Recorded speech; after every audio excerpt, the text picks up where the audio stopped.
ഈ കോട്ടയം മെഡിക്കൽ കോളേജിൽ വളരെ ദാരുണമായിട്ടുള്ള സംഭവമായി നമ്മളെല്ലാവരും വേദനയോടുകൂടിയാണ് ആ സഹോദരിയുടെ മരണത്തെ നോക്കിക്കാണുന്നത്. ആ കുടുംബത്തിന് ഈ നിമിഷം വരെ നഷ്ടപരിഹാരം പ്രഖ്യാപിക്കാൻ കേരള ഗവൺമെൻറ് തയ്യാറായിട്ടില്ല. ഭാരതീയ ജനതാ പാർട്ടി ആവശ്യപ്പെടുന്നത് 25 ലക്ഷം രൂപ ആ കുടുംബത്തിന് നഷ്ടപരിഹാരം പ്രഖ്യാപിക്കണം. അവിടെയുള്ള മാധ്യമപ്രവർത്തകരോട് ഈ കോട്ടയത്തെ മാധ്യമപ്രവർത്തകർ വിളിച്ചു ചോദിക്കണം, ആ വീട്ടിലേക്ക് കടന്നു പോകുന്ന വഴി, അവിടേക്ക് നടന്നു പോകുമ്പോൾ ശബരിമലയിലെ കരിമലക്കയറ്റം പോലെ മനുഷ്യരുടെ കാല് ചുണ്ടിൽ മുട്ടുന്ന രീതിയിൽ കുത്തായിട്ടുള്ള ചെങ്കുത്തായിട്ടുള്ള ഒരു റോഡ്, ഒരു കയറ്റം, കൂരപ്പെരയാണ്. പക്ഷേ ആ വീട് കാണാതിരിക്കാനും മാധ്യമപ്രവർത്തകർ ആ വീട് നിങ്ങളുടെ ക്യാൻവാസിൽ എടുക്കാതിരിക്കാനും വേണ്ടിയിട്ട് എന്തു ചെയ്തു? അവിടുത്തെ മാർക്സിസ്റ്റ് പാർട്ടിയുടെ ഇവിടുത്തെ തന്നെ മന്ത്രിയുടെ നിർദ്ദേശപ്രകാരം അവരെന്ത് ചെയ്തെന്നറിയുമോ? ആ പെൺകുട്ടിയെയും സഹോദരനെയും നല്ല ഒരു ടെറസ് വീട്ടിലിരുത്തി. എന്താ കാരണം?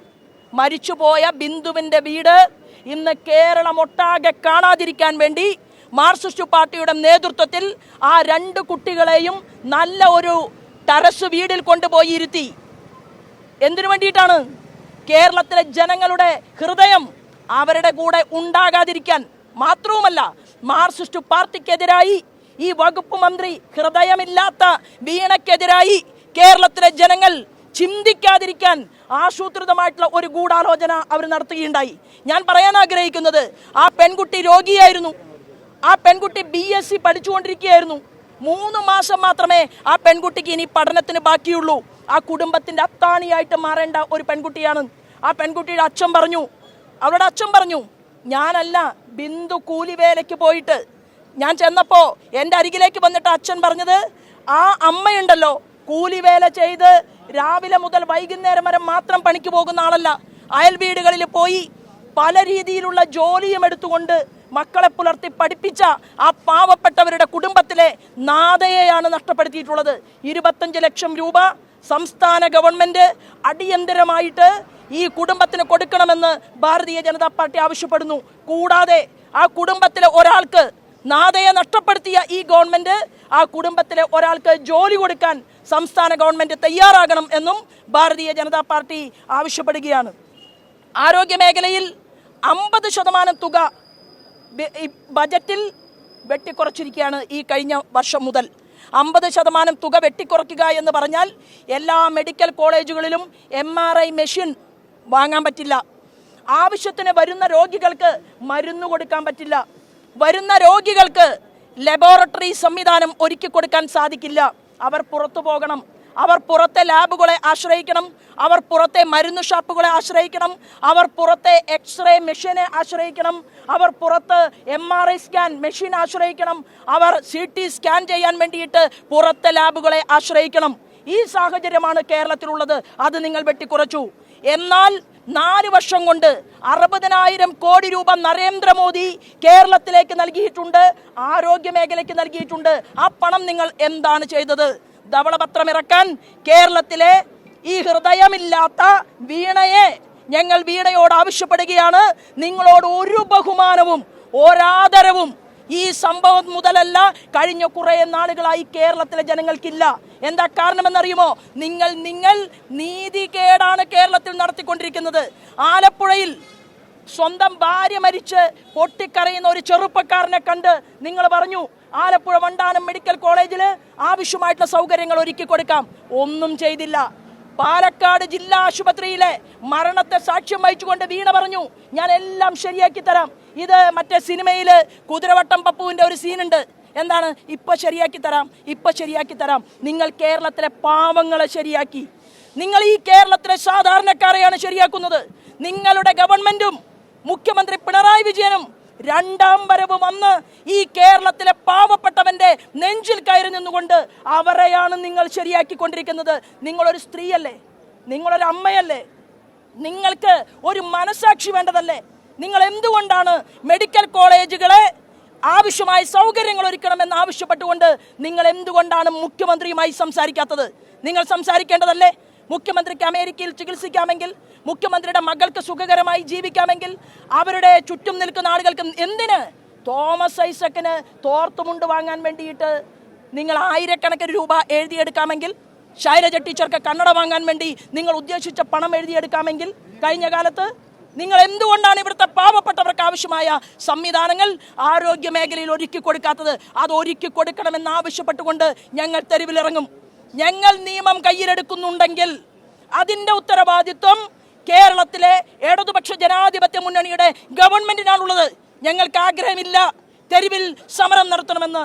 ഞങ്ങൾക്ക് ആഗ്രഹമില്ല ഈ മെഡിക്കൽ കോളേജിന്റെ മുന്നിലേക്ക് അവിടെ ബാരിക്കേഡ് വെച്ചാലും ഇവിടെ ബാരിക്കേഡ് വെച്ചാലും പറയാൻ ആഗ്രഹിക്കുന്നത്, എവിടെ ബാരിക്കേഡ് വെച്ചാലും നിങ്ങൾ ജനങ്ങളുടെ ഹൃദയത്തിൽ ബാരിക്കേഡ് വെച്ചിട്ടുണ്ട്. അത് ഞങ്ങൾ പൊളിക്കും. കാരണം ഇവിടുത്തെ ജനങ്ങളുടെ മുന്നിൽ ഞങ്ങൾ ഈ ആരോഗ്യ മേഖലയ്ക്ക് വേണ്ടി കൊടുത്ത പൈസയുടെ കണക്ക് ചോദിക്കാൻ ഞങ്ങൾ ആഗ്രഹിക്കുകയാണ്. നോക്കൂ, സർക്കാർ ആശുപത്രികളിൽ കണ്ണൂർ ജില്ലാ ആശുപത്രി ചോർന്നൊലിക്കുന്നു. മാധ്യമ സുഹൃത്തുക്കൾ, ഞാൻ ഈ പറയുന്ന കാര്യങ്ങളിൽ നിങ്ങൾ റിപ്പോർട്ട് എടുക്കണം. കണ്ണൂരിലെ ജില്ലാ ആശുപത്രി ചോർന്നൊലിക്കുന്നു. ഇന്ന് രാവിലെ മുതൽ ആ വാർത്തയുണ്ട്. തിരുവനന്തപുരം മെഡിക്കൽ കോളേജിലും അതുപോലെ തന്നെ നമുക്കറിയാൻ സാധിക്കും, കോഴിക്കോട് മെഡിക്കൽ കോളേജിൽ മഴക്കാലത്ത് 2024 തന്നെ റിപ്പോർട്ട് ചെയ്തതാണ്. എന്താണ്? ശക്തമായ മഴയെ തുടർന്ന് കോഴിക്കോട് മെഡിക്കൽ കോളേജ് ആശുപത്രിയിലെ അമ്മയും കുട്ടികളും ഉള്ള ആ ശിശു വിഭാഗം, അമ്മയും കുട്ടിയും മാതാവും ശിശുരോഗ വിഭാഗങ്ങളിലേക്കും, അതായത് ഗർഭിണികളായിട്ടുള്ള സ്ത്രീകൾ പ്രസവത്തിന് വേണ്ടി പോകുന്ന, പ്രസവാനന്ത ശുശ്രൂഷയ്ക്ക് പോകുന്ന ആ 2 പ്രദേശത്തും ICUവിലേക്കും വെള്ളം കയറി കെട്ടിടം പൂർണ്ണമായും വെള്ളത്തിൽ മുങ്ങി. രോഗികളെ മാറ്റിപ്പാർപ്പിക്കേണ്ടി വന്നു. എന്നാൽ എന്ത് നടപടിയെടുത്തു വീണ ജോർജ്? നിങ്ങളൊരു നടപടിയും എടുത്തില്ല. പിന്നെയോ തൊടുപുഴ ജില്ലാ ആശുപത്രി, ആ ജില്ലാ ആശുപത്രിയിലെ OP കെട്ടിടം കാലപ്പഴക്കം മൂലം മഴ പെയ്താൽ ശക്തിയായി ചോർന്ന് മേൽക്കൂര ദ്രവിച്ച് നാട്ടുകാർ പണം പിരിച്ചിട്ട് അവിടെ പ്ലാസ്റ്റിക് ഷീറ്റ് കെട്ടി ഇന്ന് ഉപയോഗിക്കുകയാണ്. എന്തേ വീണ ജോർജ് കാണുന്നില്ലേ? നിങ്ങൾക്ക് കണ്ണില്ലേ? ഞാൻ പറയാൻ ആഗ്രഹിക്കുന്നു, കോഴിക്കോട് മെഡിക്കൽ കോളേജിൽ 2 വർഷം മുൻപ് തകരാറിലായ MRI മെഷീൻ ഇതുവരെ വാങ്ങിയിട്ടില്ല. എന്താ വാങ്ങാത്തത്? MRI ചെയ്യാൻ വേണ്ടിയിട്ട് സ്വകാര്യ ആശുപത്രിയിലേക്ക് ജനങ്ങൾ പോകണം. ഇതാണ് വീണയുടെ ആഗ്രഹം. സ്വകാര്യ ലോബിയുമായി കൈചേർത്ത് പിടിച്ചുകൊണ്ടാണ് ഈ സർക്കാർ മേഖലയെ തകർക്കാൻ ആരോഗ്യ വകുപ്പ് മന്ത്രി വീണ ജോർജ് പരിശ്രമിക്കുന്നത് എന്ന് പറഞ്ഞാൽ ഒരാളെയും കുറ്റപ്പെടുത്താൻ സാധ്യമല്ല. നിങ്ങൾ അനധികൃതമായിട്ടാണ് കേരളത്തിൽ മുന്നോട്ട് പോകുന്നത്. നിങ്ങളെ കൊണ്ട് കണക്ക് കേരളത്തിന്റെ പൊതുസമൂഹം പറയിപ്പിക്കുമെന്നുള്ള കാര്യത്തിൽ തർക്കമില്ല. കണ്ണൂർ മെഡിക്കൽ കോളേജിൽ ഞങ്ങൾ ഡോക്ടർമാരുമായിട്ട് ബന്ധപ്പെട്ടു. നോക്കൂ, പല ഡിപ്പാർട്ട്മെന്റുകളിലും ഡോക്ടർമാരില്ല. അവിടെ ഗ്യാസ്ട്രോ സർജറിക്ക് ഒരാൾ പോലുമില്ല.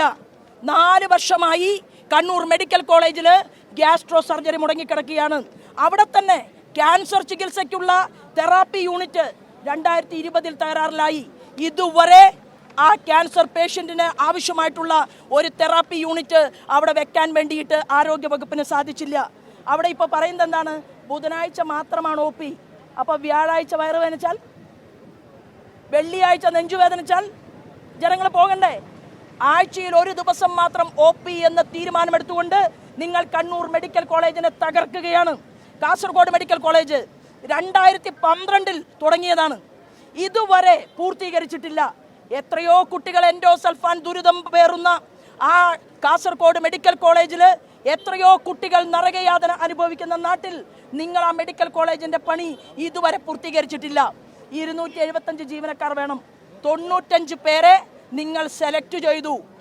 അതെങ്ങനെയാണ് എന്നതിനെക്കുറിച്ച് പിൻവാതിൽ നിയമനങ്ങളുടെ കഥകൾ അത് മാധ്യമ സുഹൃത്തുക്കളുടെ മുന്നിൽ പറയുമ്പോൾ ആ കണക്ക് ഞങ്ങൾ പറയാം.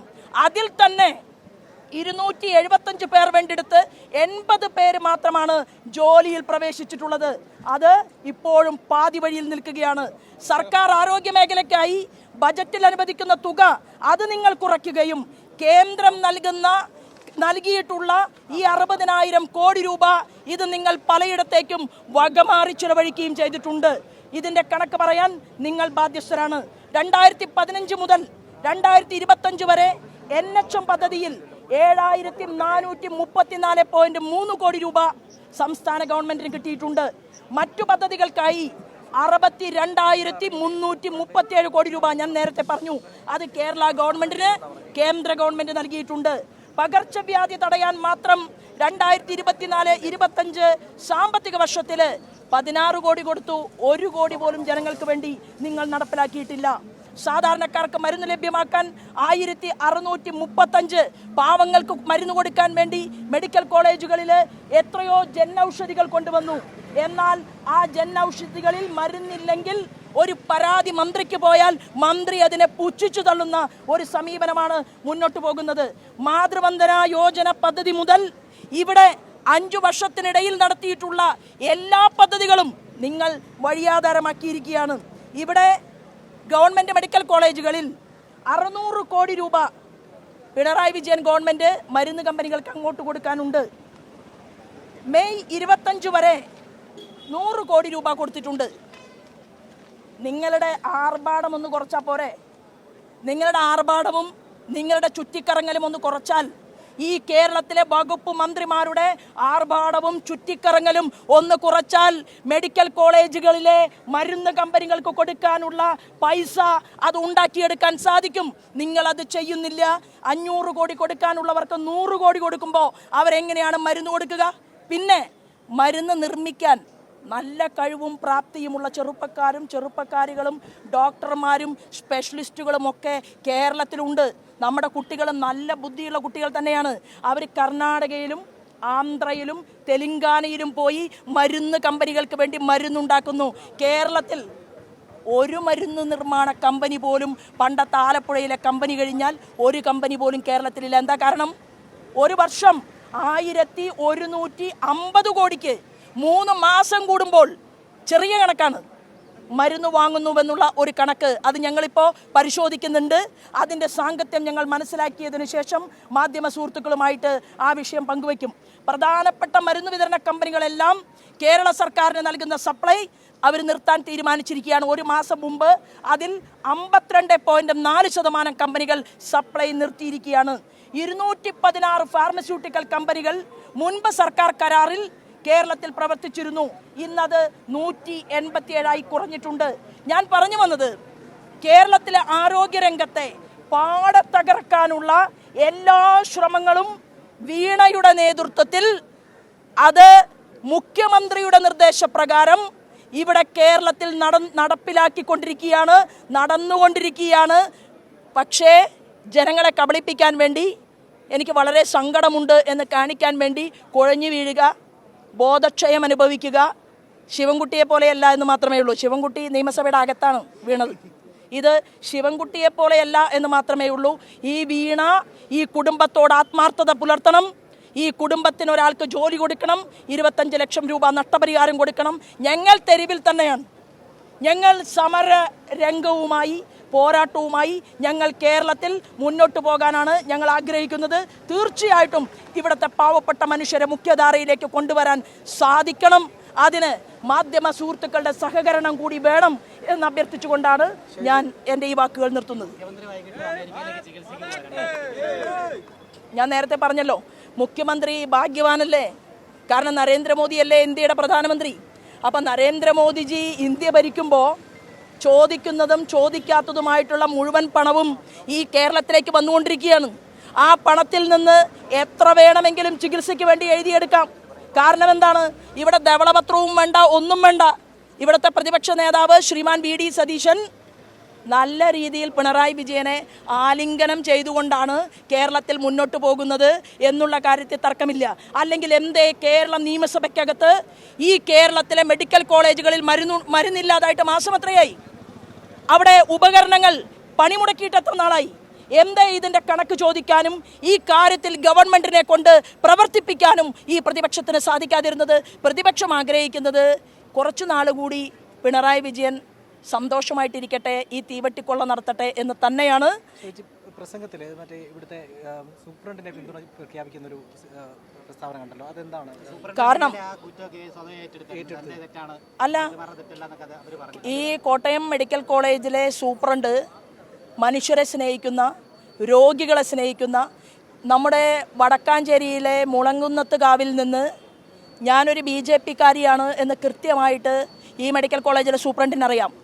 എത്രയോ രോഗികളെ, ഇതെൻ്റെ അനുഭവമാണ് ഞാൻ പറയുന്നത്, എത്രയോ രോഗികളെ കോട്ടയം മെഡിക്കൽ കോളേജിലേക്ക് റെഫർ ചെയ്യുമ്പോൾ ആ രോഗികൾക്ക് വേണ്ടിയിട്ട് 24 മണിക്കൂറും പണിയെടുക്കുന്ന ഒരു മനുഷ്യനാണ് കോട്ടയം മെഡിക്കൽ കോളേജിലെ സൂപ്രണ്ട്. ഞാൻ ഒറ്റക്കാര്യമേ പറയുന്നുള്ളൂ, സൂപ്രണ്ട് വെറുതെ നട്ടല് വളയ്ക്കരുത്. കോട്ടയം മെഡിക്കൽ കോളേജിലെ ബഹുമാനപ്പെട്ട സൂപ്രണ്ട് വീണയുടെ മുൻപിൽ, വാസവന്റെ മുന്നിൽ നട്ടല് വളയ്ക്കേണ്ട കാര്യമില്ല. ഇതാരുടെയും കുടുംബ സ്വത്തല്ല.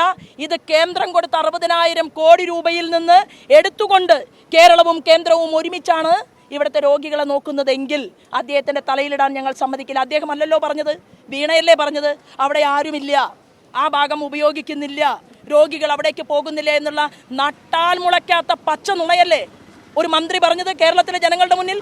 തെറ്റല്ലേ അത്? അപ്പൊ അതുകൊണ്ട് തെറ്റുപറ്റി എന്ന് പറയാൻ അതിനുള്ള ആർജവം കാണിക്കണം. ആ തെറ്റിനെ തിരുത്താൻ അതിന് തയ്യാറാകണം എന്നാണ് ഭാരതീയ ജനതാ പാർട്ടി ആവശ്യപ്പെടുന്നത്.